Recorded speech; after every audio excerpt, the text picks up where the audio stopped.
Hi friends, ஈவினிங்கில் பஜ்ஜி போண்டான்னு சாப்பிட்டு போர் அடிச்சிருச்சுன்னா ஒரு வாட்டி இந்த கேரளா ஸ்பெஷல் பழம்பொரியை ட்ரை பண்ணுங்கள். அவ்வளோ டேஸ்டியாக இருக்கும்.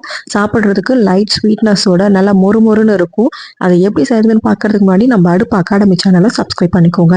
இப்போ ஒரு பாத்திரத்தில் 3 ஸ்பூன் மைதா, 1 ஸ்பூன் அரிசி மாவு, 1/4 ஸ்பூன் மஞ்சப்பொடி, 1/2 ஸ்பூன் சர்க்கரை, ஒரு பிஞ்சு சோடா உப்பு, ஒரு 2 ஏலக்காயை தட்டி ஆட் பண்ணிக்கோங்க. லைட்டாக டேஸ்ட்டுக்கு உப்பையும் ஆட் பண்ணிக்கோங்க. அப்போ தான் இந்த சுகர் உங்களுக்கு தெரியும். ஸோ இது எல்லாத்தையும் தண்ணி ஊற்றி நல்லா ஒரு பஜ்ஜி மாவு பதத்துக்கு நல்லா கட்டி இல்லாமல் கரைச்சி எடுத்து வச்சுக்கலாம். நம்ம பழம்பொரியோட ஹீரோவே இந்த நேந்திரம் பழம் தான். அதை இந்த மாதிரி உரிச்சு நாளாக வெட்டி எடுத்து வச்சுக்கோங்க.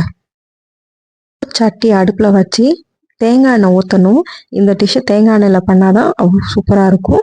அதனால் தேங்காய் எண்ணெயை ஊற்றி நல்லா காஞ்சதும் நம்ம ரெடி பண்ணி வச்சுருக்கிற மாவில் இந்த வாழைப்பழத்தை டிப் பண்ணி போட்டு பொரிச்சு எடுத்தோம் அப்படின்னா கேரளா ஸ்டைல் பழம்பொரி ரெடி. ட்ரை பண்ணி பாருங்கள். டேஸ்ட் எப்படி இருந்ததுன்னு எனக்கு மறக்காமல் கமெண்ட் பண்ணுங்கள்.